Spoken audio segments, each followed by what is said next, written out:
అనేక మంది చాలామంది స్త్రీలు కూడా ఏమండి నేను చనిపోతున్నాను అని కొంతమంది ఏమంటారంటే మరి ఎవరైనా చేసుకోండి. కొంతమంది ఏమంటారంటే నేను చనిపోతున్నాను కానీ మీరు ఎవరైనా చేసుకోవడానికి వీల్లేదు అని చెప్తుంటారు. ప్రియ బిడ్డలారా, మనం వింటూ ఉంటాం చాలా విషయాలు.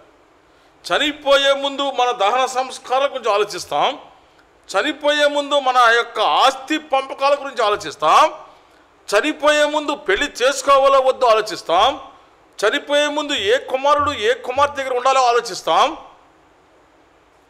చనిపోయే ముందు ధనం ఎక్కడుందో, డిపాజిట్స్ ఎక్కడ ఉన్నాయో, ఏ బ్యాంకులో ఎంత డబ్బు ఉందో మనం అన్ని వివరంగా చెప్తాం. కానీ చనిపోయే ముందు శాశ్వతమైన నీ ఆత్మ, నా ఆత్మ ఎక్కడికి వెళుతుందని ఎంతమంది ఆలోచన చేస్తున్నారు? ప్రియమైన బిడ్డలారా, ఒక చక్కని ప్రశ్న వింటున్నాను. మీరు చనిపోయేటప్పుడు, నేను చనిపోయేటప్పుడు మన మరణము తప్పదు. ఎప్పటికైనా మరణము కంపల్సరీ, మరణము తప్పనిసరి. ప్రతి జీవి, పురుషుడైనా స్త్రీ అయినా యవనస్తులైనా ఎవరైనా మరణము తప్పదు. It is permanent. కానీ మనము మరణించే సమయంలో, మరణించినప్పుడు మన ఆత్మ ఎక్కడికి వెళుతుంది? మన ఆత్మ మనకు దయచేసిన దేవుని సన్నిధికి వెళుతుందా? మన ఆత్మకు శాంతి కలుగుతుందా అని ఎవరైనా ఆలోచిస్తున్నారా? ప్రేమ బిడ్డలారా, ఎప్పుడైనా మీరు ఆలోచించారా? ఎప్పుడైనా మీరు ఆలోచన చేశారా? మంచిదే, మనం అనేక విషయాలు ఆలోచన చేస్తున్నాం, కానీ ఆత్మ గురించి ఎప్పుడైనా ఆలోచన చేశారా? మన ఆత్మ ఎక్కడికి వెళ్తుంది అని.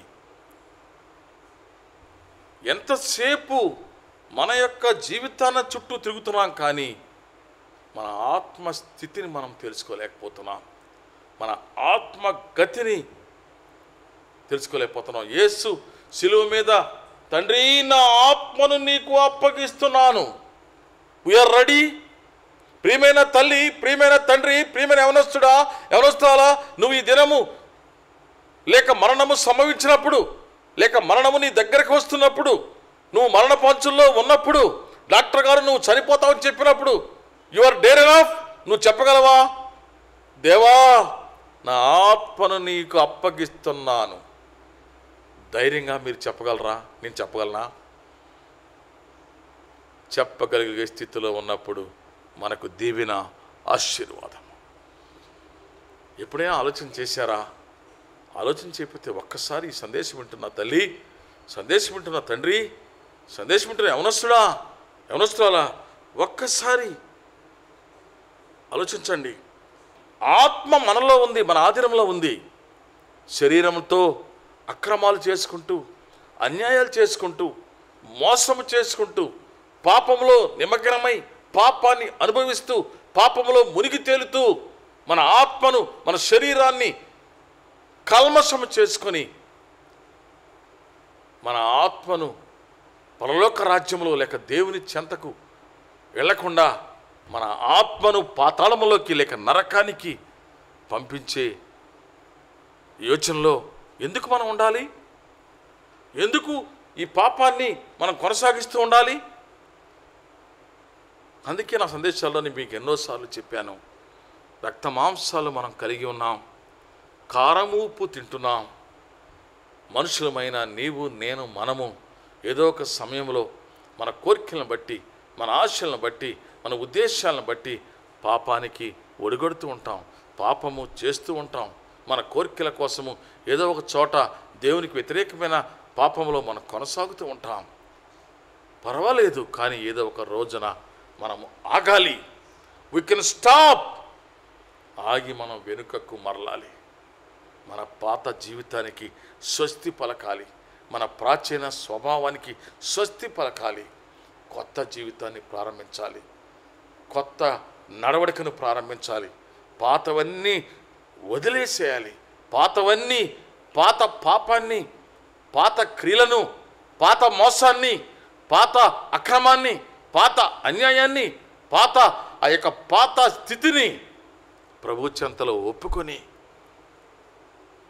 ఆయన రక్తంలో కడగబడి, అయ్యా నేను నా స్థితి మంచిది కాదు, ఐ గుడ్ ఎనఫ్, నేను మంచివాడిని కాదు, నేను మంచిదాన్ని కాదని నాకు తెలుసు ప్రభువా. నా భార్యకు నేను అన్యాయం చేసిన మాట నిజమే, అన్యాయం చేస్తున్న మాట కూడా నిజమే, నా భర్తకు అన్యాయం చేస్తున్న మాట నిజమే, అన్యాయము చేస్తూ ఉన్నమాట నిజమే, నా ఉద్యోగంలో న్యాయంగా లేని మాట నిజమే, నా కుటుంబంలో నేను ధర్మంగా లేని మాట నిజమే అని నువ్వు గ్రహించుకొని ప్రభు సన్నిధిలో కూర్చొని, ప్రభువా నేను చనిపోయిన తర్వాత నా ఆత్మ నీ వద్దకు రావాలని నేను ఆశపడుతున్నాను. మీరు ఎలా శిలువ మీద చెప్పారో, స్టెఫను అనే భక్తుడు ఎలా చెప్పినాడో, నేను కూడా నా మరణ సమయంలో ప్రభువా నా ఆత్మను మీరు చేర్చుకోండి అని ధైర్యంగా చెప్పే స్థితికి రావాలి నాయనా అని ప్రభువును ప్రార్థన చేయగలవా తల్లి?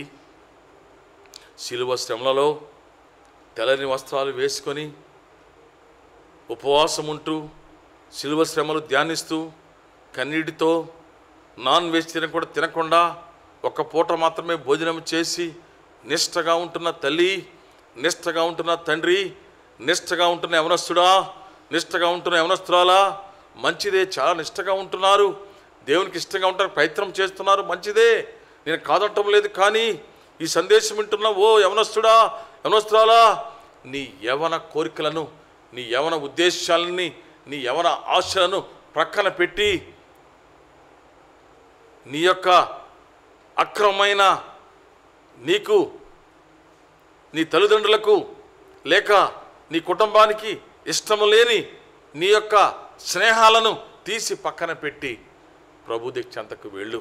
ప్రభువా నా పాత జీవితానికి నేను స్వస్తి పెడతాను, కొత్త జీవితాన్ని రేపు ఈస్టర్ పండుగ నుంచే ప్రభువా మీరు లేచిన దినం నుంచి నా కొత్త జీవితాన్ని నేను ప్రారంభిస్తాను.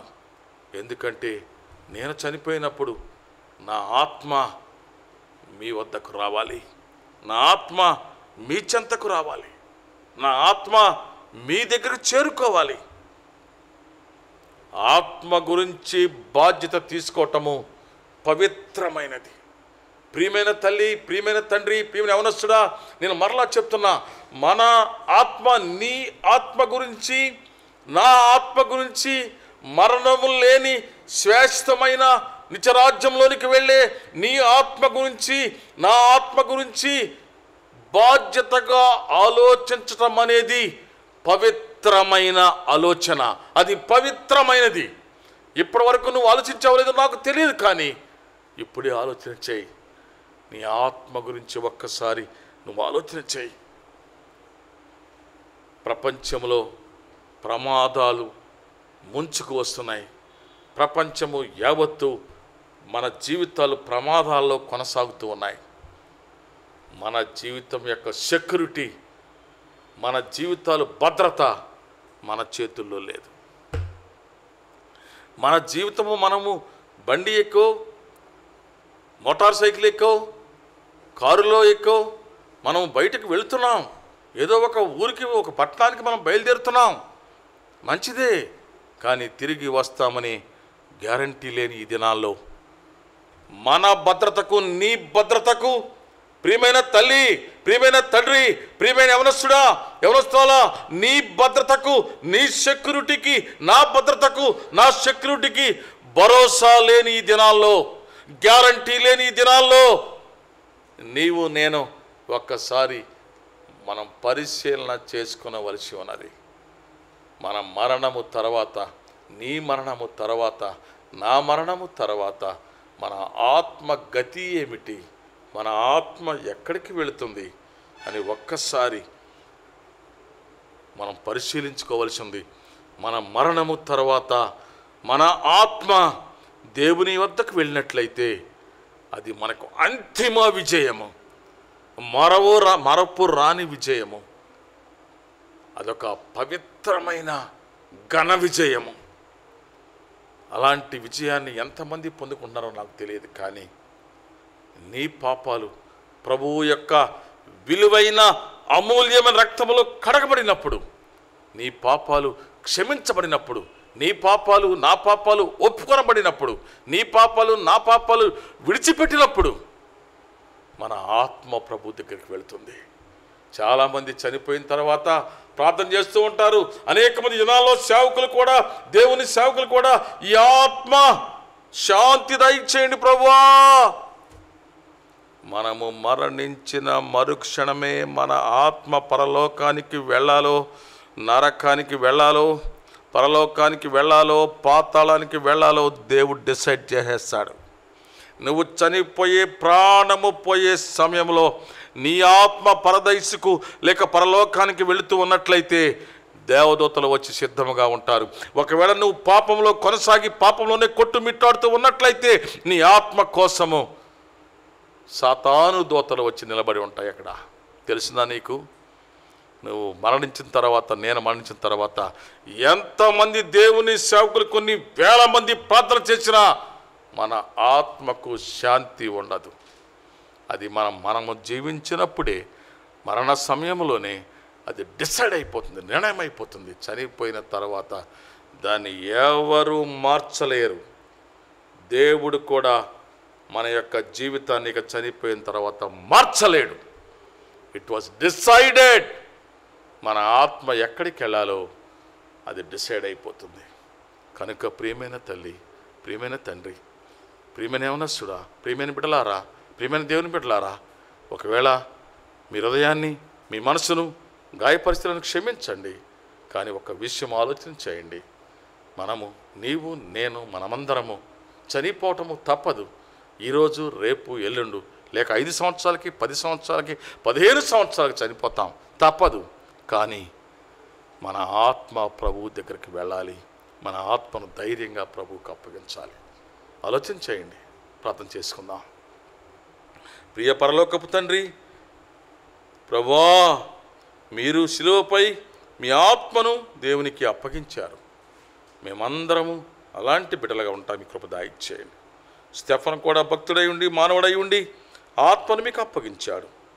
మేము కూడా మా పాపాలు మీ రక్తంలో కడగబడి నీతిమంతులుగా, పరిశుద్ధులుగా మార్చబడి మేము కూడా మా ఆత్మను మీ చెంతకు చేర్చే భాగ్యం మాకు మా అందరికీ దయచేయమని యేసు నామమున అడిగి వేడుకొంచున్నాము తండ్రి. Amen. Brother KT Prabhakar Rao గారు MCom BL, reformed evangelical ministry, నవీన సువార్తిక పరిచర్యలు, రెమ్, highland church, Konnangunta road, Rajiv circle దగ్గర, నూజివీడు, కృష్ణా జిల్లా, ఆంధ్రప్రదేశ్. Pin code 521201. మీ ప్రార్థన అవసరతల కొరకు, మీ ఆధ్యాత్మిక సలహాలకు సంప్రదించవలసిన మా ఫోన్ నంబర్స్ 9441309129 మరి ఒక నంబర్ 905215151.